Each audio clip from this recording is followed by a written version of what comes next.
ህገወጥ ስደት የበረሃ ሲሳይ መሆን አስከፊና አስፈሪ የሚባል ጉዞን ማድረግ በህገወጥ ደላሎች መበዝበዝ ማንም በሌለበት ጭር ባለ በረሃ ውስጥ ራስን ማግኘት የባህር ሲሳይ መሆን የስደት ሁኔታዎች ቢሆኑም ዛሬም ህገወጥ ስደትን ምርጫቸው የሚያደርጉ በርካቶች ናቸው። ከአፍሪካ ወደ ተቀረው ዓለም የሚደረግ ህገወጥ የሚባለው ስደት አደገኛነት በተደጋጋሚ ቢነገርም ለተሻለ ህይወት በሚል ወደ አረብ ሀገራትና አውሮፓ ደህንነቱ ባልተጠበቀና አስጊ በሆነ በህገወጥ መንገዶች ጉዞ የሚያደርጉ በተለይም በየመን አድርገው የሚወጡ የአፍሪካ ቀንድ ሀገራት በርካታ ናቸው።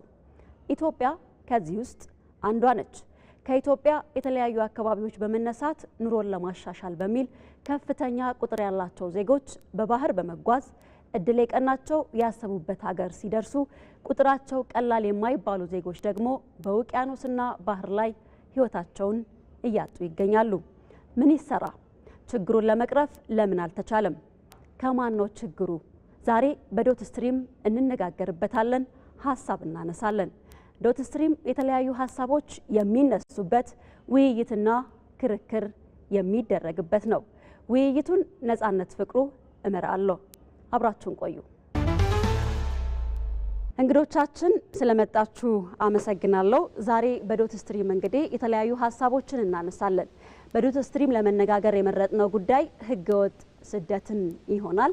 በተለይም እንደ ሀገር ዛሬ እየተፈተንበት ያለው ህገወጥ ስደት በርካቶችን ለሞት ከመዳረግ ባለፈ ሀገሪቱን ክፉኛ እየጎዳት ይገኛል። እንግዶቻችን እናንተን ላስተዋውቅ። ዮሐንስ ሲሳይ በፍትህ ሚኒስቴር ብሔራዊ ትብብር ጥምረት ጽሕፈት ቤት ከፍተኛ አቃቤ ህግ፣ እንዲሁም ደግሞ ኤርሚያስ ተስፋዬ በሐዋሳ ዩኒቨርሲቲ የህግና አስተዳደር ኮሌጅ መምህርና ተመራማሪ፣ ዶክተር ታገሰ አቦ በወላይታ ሶዶ ዩኒቨርሲቲ መምህርና ተመራማሪ፣ አሁን ደግሞ በደቡብ ኢትዮጵያ ፎረም ህገወጥ የሰዎች ዝውውር ፕሮጀክት አስተባባሪ ናቸው። ሶስታችሁም እንግዶቻችን ስለመጣችሁ አመሰግናለሁ። ስለ ህገወጥ ስደት ስናነሳ ያው አስከፊነቱ፣ መንስኤው፣ ችግሩ ብዙ ጊዜ የምናነሳቸው ናቸው።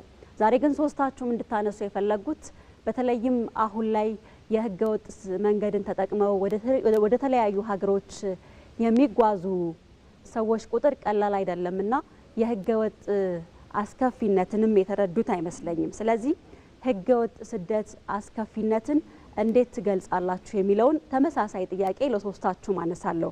ዶክተር ታገሰ አቦን አስቀድማለሁ።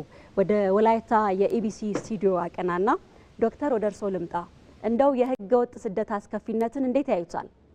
ህገወጥ ፍልሰት ዘመናዊ የሆነ ባርነት፣ የሰው ልጅ በብዙ ስቃይ ህይወትን የሚመራበት አማራጭ ነው እና ለኔ በጣም ከፍ ያለ ወንጀል በዓለማችን እንደውም ከአደንዛዥ ዕፅና ከህገወጥ የጦር መሳሪያ ዝውውር ቀጥሎ ሶስተኛውን ደረጃ የያዘ በጣም የከፋ አደጋ የከፋ ወንጀል እንደሆነ ነው እኔ የምረዳው እና ይሄ አማራጭ በጣም አስከፊ እንደውም ደረጃ ልሰጠው የማልችል የህይወት አማራጭ አድርጌ ነው ህገወጥ ፍልሰትን የሚገነዘበው።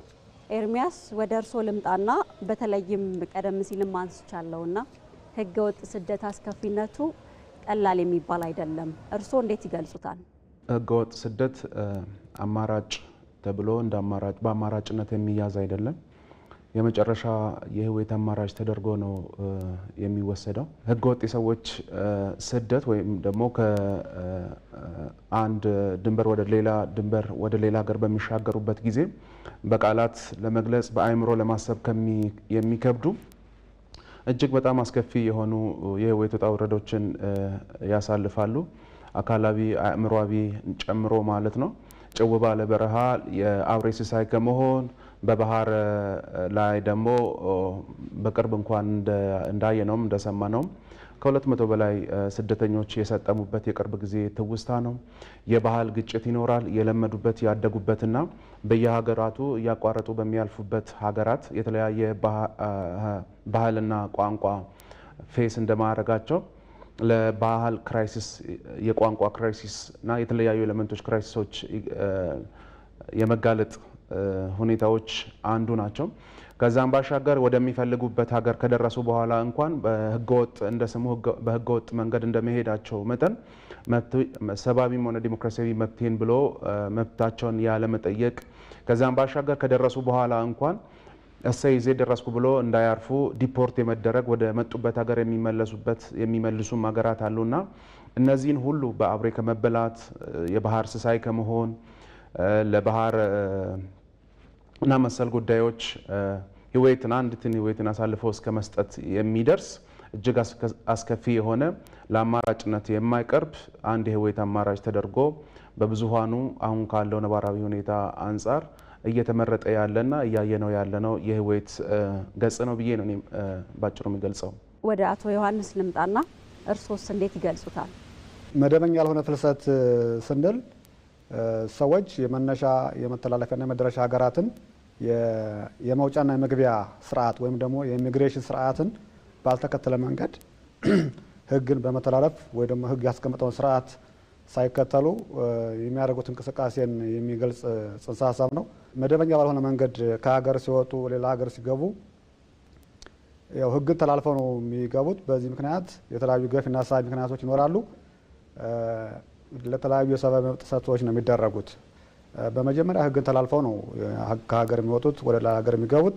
በመድረሻ ሀገር እንደ ወንጀለኛ ሊቆጠሩ ይችላሉ። ምክንያቱም የኢሚግሬሽን ህግን ጥሰው ነው ሌላ ሀገር የሚገቡት። እንደየሀገሩ ህግ ሁኔታ ለወንጀል ተጠያቂ ሊያደርጋቸው ይችላል። ለተለያዩ የተደራጁ የወንጀል ቡድኖች ያጋለጣቸዋል። በተለይ ብዙ ገንዘብ ከፍለው ከራሳቸውም ከቤተሰባቸውም ብዙ ገንዘብ ከፍለው ነው ይህን ጉዞ የሚያደርጉት። በዚህ ደረጃ ለተለያዩ ጥሰቶች ይደረጋሉ። ሰብአዊ ጥሰት በበረሃ ቀደም እንደተጠቀሰው በበረሃ ይቀራሉ፣ ባህር ላይ ሰጥመው ይቀራሉ። እንዲሁም አንዳንዶች ደግሞ የደረሱበት የማይታወቅ ሁኔታ ጠፍተው ይቀራሉ ማለት ነው። ቀንቷቸው ደግሞ መዳረሻ ሀገር ከደረሱ ደግሞ በመዳረሻ ሀገራት ውስጥ እንደፈለጉ ተንቀሳቅሰው መስራት አይችሉም፣ አይፈቀድላቸውም። ለተለያዩ ስራዎች፣ እንግልቶች ይዳረጋሉ፣ ይቀጣሉ በወንጀል። በመጨረሻም ሰብአዊ ክብራቸውን ባልጠበቀ መንገድ ወደ የመጡበት ሀገር ዲፖርት ይደረጋሉ ወይም ደግሞ ተገደው እንዲመለሱ ይደረጋሉ ማለት ነው። በዚህ ሂደት እንግዲህ ለጉዳቱ አንደኛ በቤተሰቦቻቸው ላይ ቤተሰቦቻቸው ብዙ ወጪ አወጥተውባቸው ነው። አንዳንዶቹ መሬት አሽጠው ቤት አሽጠው እዳ አስይዘው ነው የሚሄዱትና ይህ የእዳ ክራይሲስ የምንለው እዛ ውስጥ ይገባሉ። ሌሎች ደግሞ ለሀገር ደህንነትም ስጋትም የሚሆንበት አጋጣሚ ሰፊ ነው። ምክንያቱም ሰዎች በመደበኛ ባልሆነ መንገድ ሲንቀሳቀሱ ለተለያዩ የወንጀል ቡድኖች እንደ አሸባሪዎችን ጨምሮ የተለያዩ ፍላጎት ላላቸው ሰዎች እጅ ይወድቃሉ። በዚህ ምክንያት ለሀገር ደህንነት እና ጸጥታ ስጋት የሚሆንበት እድል አለ። በራሳቸውም ላይ ደግሞ ሰብአዊ ክብራቸውና ደህንነታቸውን አደጋ ውስጥ ወድቆ መጨረሻ ላይ እስከ ሞት የሚደርስ ጉዳት ይደርስባቸዋል ማለት ነው። በዚህ ደረጃ የህገወጥ ስደትን አስከፊነት ገልጻችሁልኛል። ለምንድን ነው እንደዚህ አይነት አስከፊ ጉዞ አድርገው ወደ ሌሎች ሀገራት ለመሄድ በርካቶች ምኞት የሚያደርጉት? ዶክተር ታገሰ ወደ እርስዎ ልምጣ። ምክንያቶቹን በሁለት ከፍለን ማየት እንችላለን። ገፊ የሆኑ ምክንያቶች አሏቸው። በተለይም ገፊ የምንላቸው ያው በተደጋጋሚ ቅድም እንደተገለጸው ዋናው ድህነት ነው። እንግዲህ ድህነት ኢኮኖሚያዊ ብቻ መገለጫ አይደለም ያለው። ዜጎች ድህነት ብዙ ዘርፍ አለው። ተገቢውን የሆነ ማህበራዊ አገልግሎት፣ ጤና፣ ትምህርት፣ መሰረተ ልማት ፍላጎት፣ የኑሮ ፍላጎት፣ ደህንነታቸው የተጠበቀ ሞራላቸው የተጠበቀ የኑሮ ፍላጎታቸው ሳይሟላ ሲቀር ዜጎች እንግዲህ ያልፈልኛል ብለው ድህነትን እንደ መጨረሻ አማራጭ ቢሆንም ድህነትን ፍልሰትን ይመርጣሉና ይሄ አንዱና ዋነኛው መሰረታዊ ምክንያት የምንለው ነው። ምናልባት ዶክተር ታገሰ ተፈጥሮ የአየር መዛባት ምክንያት አንደኛው ምክንያት ነው ብለው ስለጠቀሱ ድህነትን ማሸነፍ ለምን አቃተን? በራስ አቅም እንደዚህ አይነት አስከፊ ጉዞ ሳናደርግ ድህነትን ማሸነፍ ለምን ተሳነን? ድህነት እንግዲህ የህይወት ጠላት ነው። ይሄንን ሰርተን እንዳንለወጥ ድህነትን እዚህ እንዳናሸንፍ መሰረታዊ ምክንያቶች ብዙ ናቸው። አንዱ የአመለካከት ችግር ነው። የአመለካከት ችግር ብዬ ስል እምነት ማጣት፣ ትረስት ማጣት፣ ተገቢ የሆነ መረጃ ለመኖር ተገቢ የሆነ ደግሞ ያው ግላይም አገራይም ምክንያቶች ይኖሩናል። ሁለተኛው ተገቢ የሆነ አቅርቦት የለኝም፣ የስራ እድል የለም የሚሉ ሰበቦች አሉ መሰረታዊ የሆኑ። እነዚህ ምክንያቶች ሁሉ ተደራርበው ድህነታችንን እዚህ ሰርተን እንዳንለወጥ የማይንድሴት ችግር አለ። መሰረታዊ የሆነ አቅርቦት ችግርም አለ። የአስተዳደርም የመልካም አስተዳደር ችግሮችም አሉ። ያ ሁሉ እንዳለ ሆኖ ግን አገራችን ያለንን እምቅ ኃይል እምቅ ተፈጥሮ ጸጋ ስደመር ደግሞ የተቀናጃ እና የዘመነ ሳቢ የሆነ የስራ ሲስተም መፍጠርና መስራት ድህነትን ሰርተን እንድንለወጥ የሚያስችል ተስፋ ብቻ ሳይሆን ብዙም አብነቶች ብዙም ለውጦች ስላሉ አገራችን ላይ ሰርተን መለወጥ እንችላለን የሚለው እምነት እንግዲህ የግንዛቤም የእውቀትም የአቋምም ቁርጠኝነትን የሚጠይቅ ጉዳይ ሆኖ ነው የምንረዳው። ወደ ኤርሚያስ ልምጣና አስከፊ ጉዞን በማድረግ ወደ ተለያዩ ሀገሮች የሚሄዱ በርካታ ዜጎች ድህነትን ለማሸነፍ እንዲሁም ደግሞ በራስ መንገድ ስራን ከመፍጠር ይልቅ እንደዚህ አይነት ጉዞን ይመርጣሉ በሚል የተለያዩ ሀሳቦችን እያነሱ ነው ይገኛሉ። ምን ይላሉ እርስዎ? በእርግጥ ዋና ምክንያቱ ድህነት እንደሆነ ይታወቃል። ለአስከፊ ህገወጥ የሰዎች ፍልሰት ለዚህ የሚዳርጋቸው ይህን ያህል አስከፊነቱ ከታወቀ ከመዳረሻ ከመተላለፊያና ከመነሻ ሀገራት መካከል ባሉ በሶስት ነጥቦች መካከል ይህን ሁሉ የህይወት ዋጋ፣ የአካል የአእምሮ ዋጋ፣ የቤተሰብ የአእምሮ ጫና፣ ማህበራዊ ኢምፓክት እንዳለው ሁላ እየታወቀ ለምንድን ነው የሚመረጠው የሚለው እዚህ ካለው ነባራዊ ሁኔታ ይልቅ በዚህ መንገድ በማለፍ ከዚህ የተሻለ ነገር እናገኛለን የሚል አስተሳሰብ ስላለ ነው ይህንን ሁሉ ሪስኪ የሆነ የህይወት አማራጭ እንደ አማራጭ ተደርጎ በሚፈልሱ አካላት የሚታሰቡ። ስለዚህ ይሄ ነገር አማራጭ እዚህ ሀገር ውስጥ ቢኖር ኖሮ ይመርጣሉ ወይ የሚለው ነው ትልቁ ጥያቄ። የተነሳውም እሱ ነውና አይመርጡም፣ እንደ አማራጭ አድርገው እንደማይወስዱት ግልጽ ነው። ታዲያ ምንድነው ምክንያታቸው የሚል ነው በዋናነት መነሳት ያለበት። ኤጅ ኢንዴክሱን እንዳየን እንደሆነ ብዙ ጊዜ በህገወጥ የሰዎች ፍልሰት ላይ ኤጅ ኢንዴክሱ የሚያሳየው አብዛኞቹ ወጣቶች መሆናቸውን የሚያሳየው።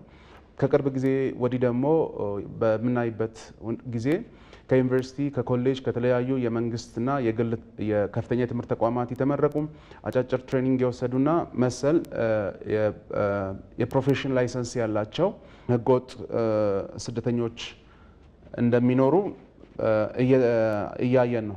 ለምንድነው ታዲያ ይህንን ሁሉ ሲቪ ይዘው ተምረው ተመርቀው እንደዚህ አይነት ሪስኪ የሆነ ህይወት እንደ አማራጭ አድርገው የሚወስዱት ከተባለ አንደኛው የባህል ኢምፓክት አለ። የባህል ኢምፓክቱ ምንድነው? ስራን ዝቅ ብሎ ሳይመርጡ መስራት ብዙ ጊዜ ከልጅነት ጀምሮ መሰራት ያለበት ስራ ስለሆነ አንድ ሰው ዲግሪ ከያዘ በኋላ እታች ወርዶ ሰርቶ ህይወትን መለወጥ እንደ አማራጭ አያይም፣ ብዙዎቻችንም ጨምሮ ማለት ነው። ከአንዳንድ የምናስበው የመንግስት መስሪያ ቤት ውስጥ ተቀጥሮ ወይም ደግሞ የሆነ ግል ድርጅት ላይ በተሻለ ሁኔታ ተቀጥሮ መስራት ነው። ሁለተኛ እንደዚህ ለመስራት የሚፈልጉ ጥቂቶች ሲኖሩ ደግሞ የሪሶርስ አክሰሱ በቢሮክራሲ የተተበተበ ነው። ይሄኛው ሊሰመርበት ይገባል። ወጣቶችን መንግስት ወይም ደግሞ የሚመለከተው አካል ኢምፓወር ካላደረጋቸው የሚያስፈልጋቸውን ነገር ካላቀረበላቸው በስተቀር ብዙ ጊዜያቸውን ኦልሞስት በ21 ዓመት ሊመረቅ ይችላል። 5 ዓመት ከቆየ በ23 ዓመት ወይም ደግሞ 7 ዓመት ሜዲሲን እና መሰል ኮርሶችን ወስዶ ግራጁዌት የሚያደርግ አካል 25 26 ዓመት ሲሞላው ከዩኒቨርሲቲ ነው የሚመረቀው። ባዶ እጁን ነው ከእውቀት ከሸመተው እውቀትና እውቀቱን ከሚገልጠው የትምህርት ሰነድ ወይም ደግሞ ዶክመንት ውጪ ባዶ እጁ ነው ወደ ገበያ የሚወጣውና ገበያ ላይ ያለ ሪሶርስ በጥቂት ኃይላት ሞኖፖላይዝ የተደረገ ስለሆነ በዚህ እውቀት ብቻ አስቻይ ሁኔታዎች በሌሉበት ይሄኛውን ኢምፓወር የሚያደርገው አካል በሌለበት ኮምፒት ማድረግ አይችልም። ስለዚህ ቢሮክራሲው የሀገራችን ቢሮክራሲ ወጣቶች እንዲፈልሱ ከሚያደርጉ ገፊ ምክንያቶች እንደ አንዱ ሊወሳ ይችላልና እንደ ሰበብ ብቻ ልንቆጥር አይገባም። እንደ መንግስት እንደሚመለከተው አካልም እነዚህ ቢሮክራሲን በማስተካከል መልካም አስተዳደርን በማስፈንና ለወጣቶች በቂ የስራ እድልን በመፍጠር እንዲሁም ደግሞ ለስታርታፕ የሚሆናቸውን ነገር በማበቻቸት ረገድ ሰፊ ሚና ወስዶ መስራት አለበት። አቶ ዮሐንስ ወደ እርስዎ ልምጣና በተለይ ከዚህ ከህገ ወጥ ስደት ጋር ተያይዞ የሚነሳው እንግዶቻችን ካነሱት በርካታ ገፊ የሆኑ ምክንያቶች በተጨማሪም የህጉ ጉዳይ ነው። በተለይም የህግ ጉዳይ ስናነሳ በዚህ በህገ ወጥ ስደት ውስጥ በጣም ደላሎች አሉ፣ ህገ ወጥ ደላሎች አሉ። ዜጎችን ላስከፊ ህገ ወጥ ስደት እንዲጋለጡ የሚያደርጉና በእነዚህ ህገ ወጥ ደላሎች ላይ የሚወሰደው የህግ እርምጃ መላላት፣ ጠንካራ ለመሆን ህገ ወጥ ስደት እንዲስፋፋ ምክንያት መሆኑም ይነሳል። እዚህ ላይ ምን ይላሉ እርስዎ? በህገ መንግስቱ አንቀጽ 32 ማንኛውም ሰው ወደ ኢትዮጵያ መግባት ከኢትዮጵያ መውጣት መብቱ የተረጋገጠ ነው። አሁን እየተወያየን ያለ ነው በመደበኛ ባልሆነ መንገድ ለምን ይሄዳሉ፣ የህጉ ምላሽ ምን ይመስላል የሚለውን ነው። በተለይ በሰው መነገድ፣ ሰውን በህገወጥ መንገድ ድንበር ማሻገር እንዲሁም ሰውን በህገወጥ መንገድ ለስራ ወደ ውጭ ሀገር መላክ የሚባሉ ወንጀሎች በአዋጅ ቁጥር 1178 2012 ዓ.ም በወጣው አዋጅ ላይ ተቀምጠው ይገኛሉ። እስከ ሞት የሚያስቀጣ ነው። እንግዲህ ወንጀሉ በጣም ከባድ በሆነ ጊዜ እስከ ሞት ድረስ የሚያስቀጣ ሆኖ ተደንግጓል በዚህ አዋጅ መሰረት።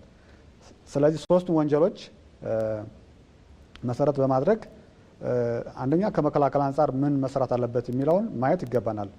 እያነሳን ያለ ነው የህጉ ጠንካራ አለመሆን የህገ ወጥ ደላሎች እንዲበራከቱ እንዲሁም ደግሞ ዜጎች ሀገራቸውን ትተው አስከፊ ጉዞ እንዲያደርጉ ገፊ ምክንያት እየሆነ መጥቷል።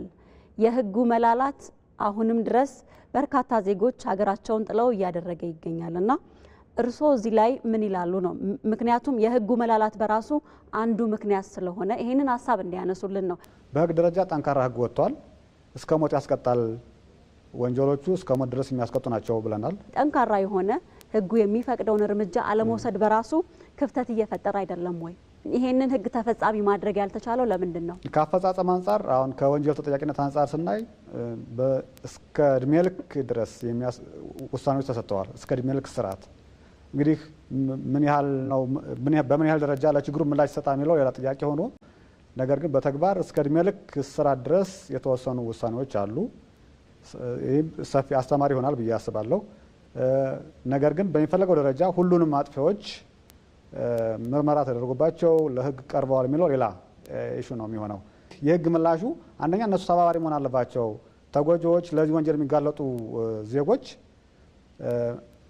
አማራጮች ከተስፋፉላቸው ቅድም እንደተባለው የመልካም አስተዳደር ከዚህ ከህጋዊ ስራ ስምሪት አንጻር መልካም እድሎች እና አማራጮች ፈጣን ከሆኑ ለነዚህ ለህገወጥ አዘዋዋሪዎች በቀላሉ ተጋላጭ የሚሆኑበት እድል ይቀንሳል። ይህን ለማድረግ ደግሞ ህግ ማስከበር ወይ ደግሞ የወንጀል ቅጣት በራሱ ብቻውን በቂ እንዳልሆነ መረዳት ያስፈልጋል። ወደ ኤርሚያስ ልምጣና ከዚህ ከህገ ወጥ ደላሎች ጋር ተያይዞ ያለውን የህግ ክፍተትም እንመልከት። አቶ ዮሐንስ ህጉ ጠንካራ ነው፣ ነገር ግን የአፈጻጸም ሂደቱ ወይም ተግባራዊነቱ መላላቱ እንደዚህ አይነት ችግሮች እንዲሰፉ ምክንያት ሆኗል እያሉ ነውና ምን ይላሉ እርስዎ? የህገ ወጥ የሰዎች ዝውውር ስፋት በሚቃኝበት ጊዜ እጅግ በርካታ የሆኑ ገንዘብ የሚዘዋወርበት ሴክተር ነው። ለምሳሌ በስራና በትምህርት ብዙ ዜጎችን ወደ ውጭ እንልካለን በሚል ህጋዊ ፍቃድ ሳይኖራቸው በመሃል ቦሌ በ22 እና በመሰል የአዲስ አበባ ጎዳናዎች ቢሮ ከፍተው ስራ የሚሰሩ አሉ። ከአንዳንድ ዜጎች በቅርብ ጊዜ እንኳን ከሚዲያ እንደምንሰማው ከ400 ሺህ እስከ 800 ሺህ ብር የሚቀበሉበት ጊዜ አለ። ከብዙ በርካታ ዜጎች ከተቀበሉ በኋላ ቢሮ እየቀያየሩ ስም እየቀያየሩ በተለያየ መልኩ የሚከሰቱበት ነባራዊ ሁኔታ አለ። ስለዚህ ይሄ ሴክተሩ በራሱ ብዙ ገንዘብ የሚንቀሳቀስበት መሆኑ ወንጀል በቀላሉ መልኩን እየቀየረ በተለያየ መልኩ እንዲገለጡ እድል ይሰጣቸዋል። ሁለተኛው ጠንካራ ህግ መኖር ብቻ ወደ መሬት ለህጉ መውረድ ዋስትና አይሆንም። እንደሚታወቀው ምንድነው ታዲያ ሌላኛው ፋክተር ብለን ልንጠቅስ የምንችለው በዚህ ዝውውር ውስጥ የሚሳተፉ አካላት ደላሎች ብቻ አይደሉም። በተለያዩ ሴክተር ውስጥ ያሉ ናቸው። በመንግስት ሴክተር ውስጥ ያሉ ሊሆኑ ይችላሉ፣ በግል ሴክተር ውስጥ ያሉ ሊሆኑ ይችላሉ፣ ደላሎች ሊሆኑ ይችላሉ፣ ወይም ደግሞ በተለያየ መንግስታዊ ባልሆኑ ተቋማት ውስጥ ያሉ አካላት የሚሳተፉበት ሴክተር ነው። ስለዚህ በዚህ ሂደት ውስጥ የሚሳተፉ አካላት ወይም ደግሞ ተዋናዮች በድርሻ በአይነት በሚና የሚለያዩ ከመሆናቸው አንፃር በቀላሉ ትሬስ አድርገን ወረቀት ላይ ያለውን ህግ ወደ መሬት ለማውረድ ከሚያስቸግሩ ነገሮች አንዱ ሆኖ ያገለግላል ማለት ነው። ሌላኛው የቴክኖሎጂ ጉዳይ ነው። ቴክኖሎጂ ምንም እንኳን በርካታ ዘርፈ ብዙ የሆኑ ጥቅሞች ቢኖሩትም ጉዳቱ የዛን ያህሉ ነው። እነዚህ አይነት ወንጀሎች በሚሰራበት ጊዜ የተለያዩ ቴክኖሎጂዎችን ይጠቀማሉ። በማስታወቂያ ጊዜ የሚጠቀሙበት አለ፣ በገንዘብ ዝውውር ጊዜ የሚጠቀሙበት አለ። በህገወጥ ሰው የስደት ዝውውር ከመነሻ ከመተላለፊያና ከመዳረሻ ሀገራት መካከል በሚኖርበት ጊዜ የሚጠቀሟቸው የተለያዩ ቴክኖሎጂዎች ከመደበኛ ቴክኖሎጂዎች ያፈነገጡም ሊሆኑ ይችላሉ፣ ወይም ደግሞ በመደበኛ ቴክኖሎጂዎቻችን ውስጥ ሆነው የራሳቸውን ሴክት ይዘው ይሄኛውን ወንጀል የሚፈጽሙበት ነባራዊ ሁኔታ አለና እነዚህ የተዋናዮች መብዛት በመንግስት መዋቅር ውስጥም ሊኖሩ ይችላሉ፣ ከመዋቅር ውጭም ሊኖሩ ይችላሉ። ሴክተሩ በራሱ ከባድ የሆነ ወይም ደግሞ በርካታ የሆነ ገንዘብ የሚንቀሳቀስበት መሆኑ ወንጀሉን በቀላሉ ሀልት እንዳና ወይም ደግሞ እንዳንከላከል ከሚያደርጉን ምክንያቶች አንዱ ናቸው። ወደ ዶክተር ታገሰ ልምጣና ምናልባት ብዙ ምክንያቶችን እያነሳን ነው። በዚህ ውስጥ ደግሞ ማን ነው ተጠያቂ የሚለውም የብዙዎች ጥያቄ ይመስለኛል። ስለዚህ በዚህ ሁሉ ሂደት ውስጥ ህግ ወጥቷል፣ ህጉ ተግባራዊ ሆኗል አልሆነም፣ ወይም ደግሞ ተጠያቂ አድርጓል አላደረገም የሚለው ይቀመጥና ምናልባት በዚህ ሁሉ ሂደት ውስጥ ማንን ነው ተጠያቂ ማድረግ የምንችለው? ተጠያቂ እንግዲህ ባለድርሻ በዚህ በስደት ወይም በፍልሰት ወንጀል ውስጥ ተሳታፊ የሚሆነው ከኔ ቀድሞ የተናገሩት አቶ ኤርሚያስ እንደገለጡት ብዙ ኤንጌጅመንት ያላቸው ባለድርሻ አካላት አሉ። ይሄንን ህገወጥ ፍልሰትን ፋሲሊቴት የሚያደርጉ እንግዲህ እነዚህ ሁሉ ህጉ መውጣቱ አንድ ነገር ሆኖ የተቀናጀና የአመራርና የህግ ታማኝነት ቁርጠኝነት ያስፈልጋል ነው። እዚህ የህጉ ትግበራ ቁርጠኝነቱ መላላት ነው። ለዚህ ለህገወጥ ፍልሰት ላይ ውጤት እንዳናስመዘግብ ጥረቶች አሉ። ሁሉም ባለድርሻ አካል ይሰራል፣ መንግስት ይሰራል፣ ሚዲያው ይሰራል፣ ግብረሰናይ ድርጅቶች ይሰራሉ፣ ትምህርት ተቋማት ይሰራሉ። ውጤቱ በተጠበቀው ልክ እየመጣ አይደለው። የህጉ መላላት ብቻም ሳይሆን ህገወጥነቱ ላይ ብዙ ተሳታፊ እጆች ስላሉ ነውና ይሄ ደግሞ በአገር ኢኮኖሚ በተለይ ከዚህ ከመኒ ላውንደሪንግ ጋራ የተያያዘ በጣም የከፋ ወንጀል የሚሰራበት ሴክተር ስለሆነ እዚህ ላይ ሁሉም ባለድርሻ አካላት ተጠያቂ ናቸው። ኮሚኒቲ ከቤተሰብ ጀምሮ ፋሲሊቴሽን ውሳኔ በማድረጉ ላይ በማመቻቸቱ ላይ ደላላ ብቻውን አይደለም የሚሰራው። ደላላ ከብዙ እጆች ጋር ነው የሚሰራውና ስለዚህ ተጠያቂ የሚሆነው በዚህ ሰንሰለት ውስጥ የሚሳተፉ አካላት በሙሉ የተጠያቂነት ኃላፊነት አለባቸው ብዬ ነው ማስበው። እንግዲህ ህገወጥነትን በጠበቀና በጠንካራ የህግ ኮሚትመንት ስንታገለው ህጋዊ የሆነ ፍልሰትን ደግሞ ልናበረታታ ይገባል። ምናልባት ቀጥለን የምንናገረው አጀንዳ ሊሆን ይገባል። ተገቢ የሆነ ስራ እየሰራን ነው ወይ እንደ ሀገር? ህጋዊ የሆነ ፍልሰትን እንደ ኦፖርቹኒቲ እንደ አጋጣሚ አድርገን ዜጎች መብታቸውን በህግ የተሰጣቸውን ተዛውሮ የመስራት መብት በህጋዊ መንገድ ተዛውሮ እንዲሰሩ በማድረጉ ስራ ላይ ህገወጥነቱ በተስፋፋው ልክ እየሰራን ነው የሚለውም ነገር ደግሞ አንዱ ተጠያቂነት ልንወስድ የሚገባው ፖይንት ይመስለኛል። እና ህገወጥነትን ልንከላከል ህጋዊ በሆነውና ዜጎች ደህንነታቸው ተጠብቆ ሞዴስት የሆነ መብታቸው ተጠብቆ ተዛውሮ የሚሰሩበት መብታቸውን ፋሲሊቴት በማድረግ ተገቢ የሆነ ደግሞ ክህሎትና እውቀት ተገቢ የሆነ መረጃ ሰጥተናቸው የዳበረ መብቱንና ተገቢውን ክህሎቱን የታጠቀ ዜጋ ተዛውሮ የሚሰራበትን ሜዳና መደላደል ላይ መስራቱ ላይ ይሄም ትልቁን አሳይመንት ያልሰራ ነው። በተገቢው ልክ ገባ ብለን ያልሰራ ነው ስራ ነው ብዬ ያው ከህጉ ማቀፍ ጋር ተያያዥነት ስላለው ነው ማነሳው። ይሄ አንዱና ዋነኛው ያልሰራንበት ክፍተት ነው ብዬ ነው ማምነው። ወደ አቶ ዮሐንስ ልምጣና ቀደም ሲል እርስዎ ህጉ ጠንካራ ነው የሚል ሀሳብ እያነሱ ስለነበረ ዶክተር ታገሰ ህጉ መላላት አንዱ እንደዚህ አይነት የህገወጥ ስደት እንዲሁም ደግሞ ከዛ ጋር ተያይዘው ያሉ ችግሮች እንዲበራከቱ ምክንያት ሆኗል እያሉ ይገኛሉና እውን የህጉ መላላት ብለው ያምናሉ? ድጋሜ እዚህ ላይ እኔ የተለየ አቋም ነው ያለኝ። ህጉ መላላት ሲባል መገለጫው ምንድነው የሚለው ነው። ተግባራ የህግ ጉዳይ ሌላ ነው፣ የተገባበር ጉዳይ ሌላ ነው። ስለዚህ ተግባራዊነቱ ላይ ክፍተት አለ በሚለው ማቀፍ አለን። የተግባራዊነት ክፍተት ነው። ምክንያቱም የተለያዩ የህግ ማቀፎች ነው ለዚህ ጉዳይ ላይ ተግባራዊ የሚደረጉት የተለያዩ የህግ ማቀፎች አሉ። ስለዚህ ሁሉንም ኢፌክቲቭ በሆነ መንገድ ተግባራዊ ካደረግን ወንጀሎቹን እነዚህ ህገወጥ የሰዎች ዝውውር ያልነውን ለመከላከል የሚያግዙ ይሆናሉ ማለት ነው። ካልተገበርናቸው ግን ችግሩ ይቀጥላል የሚለውን ነው አሁን የኔ አቋም።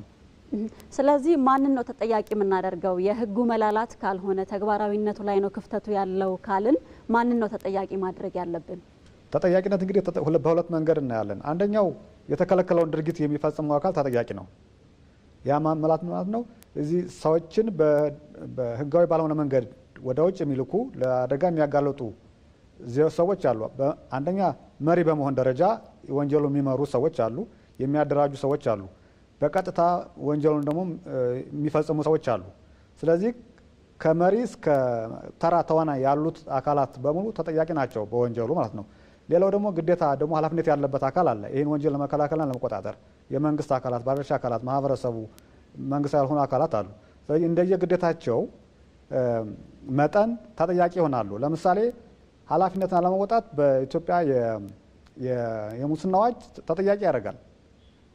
በአዋጅ ቁጥር 1178 በሰው መነገርና ሰውን በህገወጥ መንገድ ድንበር ማሻገር ወንጀልን ለመከላከል በወጣው አዋጅ ወንጀልን ሪፖርት አለማድረግ፣ ማስረጃ መደበቅ፣ አጥፊን እንዳይቀጣ መደበቅ፣ ማሸሽ ተጠያቂ ያደርጋል።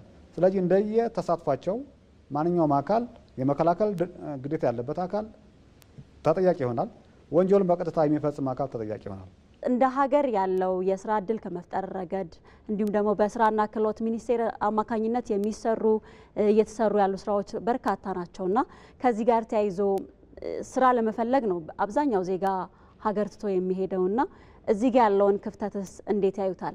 በስራና ክህሎት ሚኒስቴር እየተሰሩ ያሉ በርካታ ስራዎች እንዳሉ እያየን ነው። ነገር ግን እነዚህ ስራዎች ካለው መሬት ላይ ካለው ተጨባጭ ሁኔታ አንጻር በሚመዘንበት ጊዜ እጅግ በጣም አናሳ ነው። ምክንያቱም ያለው በየአመቱ የሚመረቅ የዩኒቨርሲቲ ምሩቅ አለ፣ ከዚህ በፊት የተመረቀ አለ። እንዲሁም ደግሞ ስራ አጥነቱ ራሱ በባህሪው ከዩኒቨርሲቲ ውጪ ያሉ ነገር ግን ለስራ የደረሱ ብዙ ጉልበቶች አሉና እነዚህን አጫጭር ትሬኒንጎች ሰጥቶ ወይም ደግሞ ባላቸው የትምህርት ዝግጅት አማካኝነት በህጋዊ መንገድ ወደ ውጪ በመላክ ረገድ በስራና ክህሎት ሚኒስቴር እየተሰሩ ያሉ በርካታ ስራዎች እጅግ ሊበረታቱና ሊደነቁ የሚገባቸው ስራዎች ናቸው። ነገር ግን ከተጨባጭ መሬት ላይ ካለው ሁኔታ አንጻር በሚመዘንበት ጊዜ እጅግ በጣም ብዙ መስራት እንዳለብን የሚያመላክቱ ናቸው። ይህንን ያህል ካልኩኝ ቅድም ወደ አነሳሁት አንድ ነጥብ ምናልባት ወደ አቶ ዮሐንስን ሀሳብ የሚጋራው በህግ ደረጃ የወጡ ህጎች ጠንካራ ናቸው። ብዙ ጊዜ የህግ ማውጣት አይደለም ችግሩ፣ የወጣውን ህግ መሬት ላይ የማውረድ እና ህጉን ተፈጻሚ ማድረግ ነው ትልቁ ፈተና። በተለይ በአፍሪካ እና በማደግ ላይ ባሉ ሀገራት የሚስተዋለው ተቋማት የሚወጡ ህጎችን መሬት እንዲረግጡ ከማድረግ እና ተፈጻሚ እንዲሆኑ ከማድረግ አንጻር የአቅም ውስንነት ይታይባቸዋል። ስለዚህ በህግ ደረጃ ህግ በተለያየ መልኩ በተለያየ ጊዜ ይህንን ጉዳይ በተመለከተ ህጎች ወጥተዋል። የወጡ ህጎችም በህግ ደረጃ ከታዩ ጠንካራ ህጎች ናቸው። ታዲያ ጠንካራ ህጎች ኖሮን ምንድነው ተፈጻሚ እንዳናደርግ የሚያደርገን ካልን መሬት ላይ እንዳይነካ የሚያደርጉ በርካታ ምክንያቶች አሉ። ቅድም የተቋቀስኳቸው ዋና ምክንያቶች ናቸው። ከፍተኛ ገንዘብ የሚንቀሳቀስበት ሴክተር ስለሆነ መንግስት ተቋም ውስጥ ያለ ከመንግስትም ተቋም ውጭ ያለ አካል በዚህ ሂደት ውስጥ የሚሳተፍ አንድ የንግድ መስመር አድርጎ ነው ይሄንን የህገወጥ የሰዎች ፍልሰትን የሚመለከተው። ስለዚህ ህጉን አስፈጽም ተብሎ አደራ የተሰጠው ከመንግስትም ከህዝብም አደራ የተሰጠው አካል አንዳንዴ ካለማወቅ ከአቅም ውስንነት ልል ሊሆን ይችላል። ሁለተኛ ነገር ደግሞ የጥቅም ተጋሪም ሆኖ ልል ሊሆን ይችላል። ሶስተኛ ይሄ ራሱ ድርጊቱ ከጊዜ ወደ ጊዜ መልኩን የሚቀያየር እንደመሆኑ መጠን ይህንን ተከታትሎ መልክ ከማስያዝ አንጻር የብዙ ነገር ውስንነቶች ሊኖሩበት ይችላሉ። ወደ ዶክተር ታገሰ ልምጣና ህገወጥ ስደትን ለመከላከል ምን መደረግ አለበት? በነገራችን ላይ ኢኮኖሚያችን ስብራት ወጥቶ ከድህነት እስካልወጣን ፍልሰትን ማስቆም የምንችለው ጉዳይ አይደለም፣ ይቀጥላል። ግን ህገወጥ የሆነውን ሬጉላር የሆነውን ፍልሰት ለመከላከል የመጀመሪያው በኔ እይታ ሀገር በቀል የሆኑ የስራ እድሎች ላይ በሰፊው መስራት አለብን። እንግዲህ በተለይ ወጣቱ ስፈልስ ለምሳሌ ወደ ያው ከተማውን ገጠሩም አለ። ገጠሩም ላይ ስንመለከት ግብርናችን ለምሳሌ ኢኮኖሚያችን ትልቁ የጀርባ አጥንት ነው። ግን ግብርናችን የዘመነ አይደለም፣ ሳቢ አይደለም። ሉክሬቲቭ የሆነ እንካም የሚያስገኝ ሳቢ የዘመነ ስላይደለ ወጣቱ ይሸሻል። ስለዚህ አግሪ ቢዝነስ መዘመን መቻል አለበት። በማኑፋክቸሪንግ አሁን መንግስት በሰፊው የጀመረው ለምሳሌ በአይሲቲ በቴክኖሎጂ እየተሰራ ያለው ስራ ከህዝባችን ቁጥርና ብዛት አንጻር የሚመጥን መጠነ ሰፊ ስራ ልንሰራ ይገባል። ሁለተኛው የፐብሊክ ኢምፕሎይመንት ሰርቪሳችን መፈተሽ አለበት። የስራ እድሎች ውስጥ አገር ውስጥ ያሉት ሜሪት ቤዝድ መሆን አለባቸው እና እዛ ጋር ያለው የመልካም አስተዳደር ጩኸቶች፣ ችግሮች በትክክል ተፈትሸው ተጠያቂነትና ኃላፊነትን በተሞላ መልኩ ልንሰራ ይገባል። ቀድመን እንዳወረነው ደግሞ ህጋዊ የሆነው የፍልሰት እድሎች በተገቢው መንገድ የውጭ የስራ እድሎች የውጭ ገበያው ተጠንቶ ያንን የሚመጥን የሰው ኃይል በክህሎት በእውቀትና በሙያ የተዘጋጀ የሰለጠነ ተንቀሳቅሶ የሚሰራ የሰው ኃይልን በማፍራት ላይ የስራ እድሎችን ደግሞ ሞዴስት በሆነ ኮንትራት ከውጭ ሀገር ስምርት አካላት ወይም መንግስታት ጋራ በተገቢው ድርድር ዜጎቻችንን ደህንነታቸውን በጠበቀ መልኩ እንዲሰሩ የሚደረግ ስራ በትክክል በተጠናከረ መልኩ መስራት አለብን። አንድ ሁለት ነገር ለመጨመር ሙያዊ ስልጣናዎቻችን በተለይ ቮኬሽናል የሆኑ ስልጣናዎቻችን ከገበያ ፍላጎት ጋር መቀናጀት አለባቸው። ካምፔን በጣም የግንዛቤ ማስጨበጫ ትልቁ በነገራችን ላይ ህብረተሰባችን ጋር በነገራችን ላይ ፍልሰት በማህበረሰባችን ዘንድ እንደ ስር እንደሰደደ እንደ ባህል የተወሰደ አማራጭ ነውና የግንዛቤ ማስጨበጫ ስራዎች አስከፍነቱን ፕላስ ደግሞ ፍልሰትን ለምን እንደ መጀመሪያ አማራጭ እንወስዳለን በሚለው ላይ እንደ ህብረተሰብ ግንዛቤ ማስጨበጫ ስራ መስራት አለብን። ሲጨርሰው የተቀናጀ ሆል ኦፍ ገቨርንመንት ሆል ኦፍ ስቴክሆልደር አፕሮች ልንከተል ይገባል። አንድ ሴክተር አንድ ባለድርሻ ሰርቶት ህገወጥ ፍልሰትን ሊያስቆመው ወይንም ያው በትክክል ሊቀርጸው የሚችል ችግር ስላይደለ የተቀናጀ አሰራርና ኢንፎርሜሽን ሲስተም አክሽን ያስፈልገናል ብዬ አስባለሁ። መልካም አቶ ዮሐንስ ወደ እርስዎ ልምጣና ምናልባት ህገወጥ ስደትን ለመከላከል የምትሰሯቸው ስራዎች በርካታ ናቸውና በቀጣይ ደግሞ የህጉ ጠንካራ ነው የወጣው ህግ ብለዋል። የወጣውን ህግ ደግሞ ተግባራዊ ከማድረግ ጋር ተያይዞ በቀጣይ በተለይ አሁን ላይ እንደ ሀገር ፈተና የሆነውን ይህንን ህገወጥ ስደት ለመከላከል ምንድነው መሰራት ያለበት? ህጉን ተግባራዊ ከማድረግ ጋር ተያይዞ በቀጣይስ ምን አስባቸዋል? ችግሩን ለመከላከል አራት መሰረታዊ ነገሮች ላይ አተኩሮ መስራት ያስፈልጋል ብዬ ነው ማስበው። የመጀመሪያው መከላከል ነው። መከላከል ስንል ምክንያቱ ምንድነው? ሰዎች ህጋዊ ባልሆነ መንገድ ለምን ከሀገር ይወጣሉ? ገፊ ምክንያቱ ምንድነው? ሳቢ ምክንያቱ ምንድነው?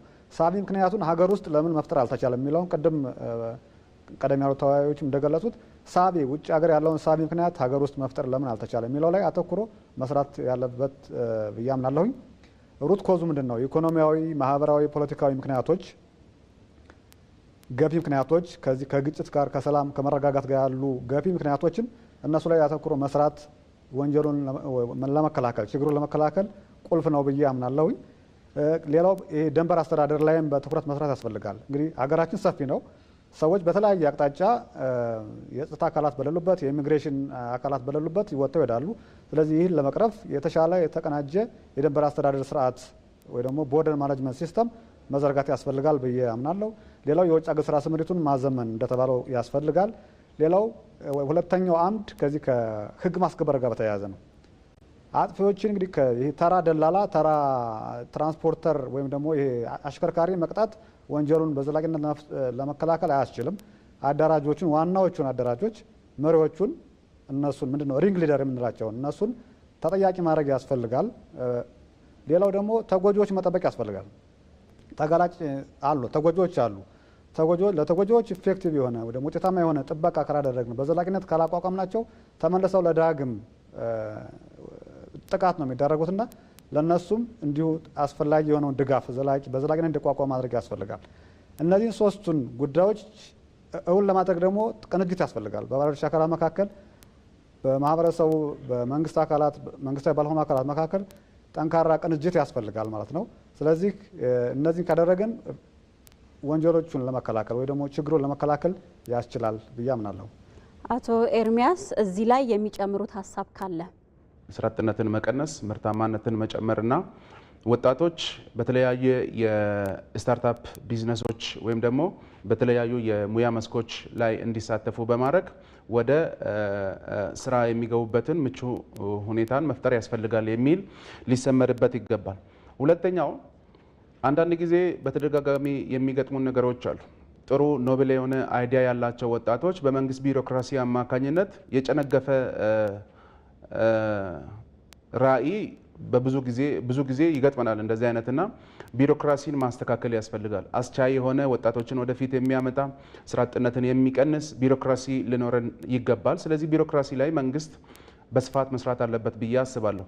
ከዛም በተጨማሪ የፐብሊክ ሰርቪሳችንን ከቅጥር ካለፈውም ጀምሮ ከመፈተሽ ቀጥለን ከምንሄድበትም ርቀት አንጻር መፈተሽ አለበት ብዬ ማስበው አንዱ ፐብሊክ ሴክተሩ ነው። ምክንያቱም በኔትወርክና በገንዘብ የተተበተበ ፐብሊክ ሴክተር ብዙ አቅም ያላቸውን ወጣቶች በውጪ እንዲቀሩና ለዚህ ላላስፈላጊ ህገወጥ ስደት እየዳረጋቸው ስለሆነ ሰዎች በአቅማቸው ልክ የሚመዘኑበትና ህዝብን የሚያገለግሉበትን እድል የሚያገኙበት ወይም ደግሞ ራሳቸውና ቤተሰቦቻቸውን የሚያስተዳድሩበት፣ የሚያሻግሩበት፣ የሚያኖሩበት አማራጭ ለመፍጠር የሚያስችላቸውን ኤንቫይሮንመንት ለመፍጠር አስቻይ ሁኔታ ያስፈልጋቸዋል። ይሄ አስቻይ ሁኔታውን የሚያመቻቸው አንዱ ቢሮክራሲያችን ስለሆነ የፐብሊክ ሰርቪሳችንን በዚህ ልክ ሜሪቶክራሲን የተከተለ ወይም ነው ሜሪት ቤዝድ የሆነ ሊሆን ይገባል የሚለውን ለማስመር ፈልጋለሁ። ከዛም ባሻገር መንግስት ምርታማነትን ለማሳደግና ለማሻሻል እየሰራ እንዳለ ይታወቃል። ይሄኛውንም ነባራዊ ሁኔታዎችን ከግምት ያስገባና ወጣቶችን የዚህ የምርታማነት ተጠቃሚ እንዲሆኑም ዋና የትኩረት አቅጣጫ አድርጎ ሊንቀሳቀስ ይገባል የሚላለኝ። በስተመጨረሻ ህጋዊ የሆኑ የውጭ ስራ ስምሪቶችን ማበረታታት ከስራና ክህሎት ሚኒስቴር ከሚሰራቸው ስራዎች በተጓዳኝ እንደዚህ አይነት ላይሰንስ አውጥተው የሚሰሩ አካላትን በቁጥጥር በህግ ማዕቀፍ ውስጥ በማስገባት ጠንካራ ቁጥጥር በመዘርጋት እንደዚህ አይነት የውጭ ስራና ስምርት የሚያካሄዱ ኤጀንሲዎችን፣ ተቋማትን ማበረታታት፣ መደገፍ እንዲሁም ደግሞ ዜጎች ወደ ዴስቲኒ ወይም ደግሞ እንደርሳለን ብሎ ወደ አቀዱት ሀገራት በሚደርሱበት ጊዜ ክትትል በማድረግ አላስፈላጊ ከሆነ እንግልት ዜጎችን ሄዶ ከሚደርስባቸው አላስፈላጊ እንግልት መታደግ ይቻላል የሚል እምነት አለኝ። ይህ ስራ በባህሪው በተደጋጋሚ እንደተጠቀሰው ጠንካራ የሆነ ትብብርን የሚፈልግ ስለሆነ የሚመለከተው ሁሉም ባለድርሻ አካላት ሚናውን በአግባቡ ቢወጣና ካላስፈላጊ ኮስት ዜጎቻችንን የምናድንበት አውድ እንዲሆን መልእክቴን በዚህ አጋጣሚ ማስተላለፍ እፈልጋለሁ። መልካም እንግዶቻችን አመሰግናለሁ።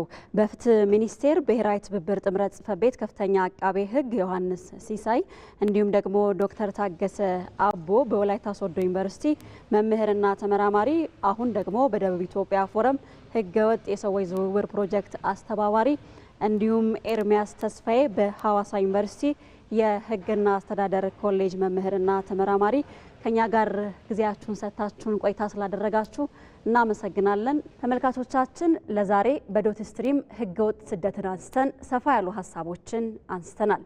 ስለነበረን ጊዜ እናመሰግናለን። ውይይቱን እየመራው ነጻነት ፍቅሩ ቆይታ አድርጌያለሁ። መልካም ጊዜ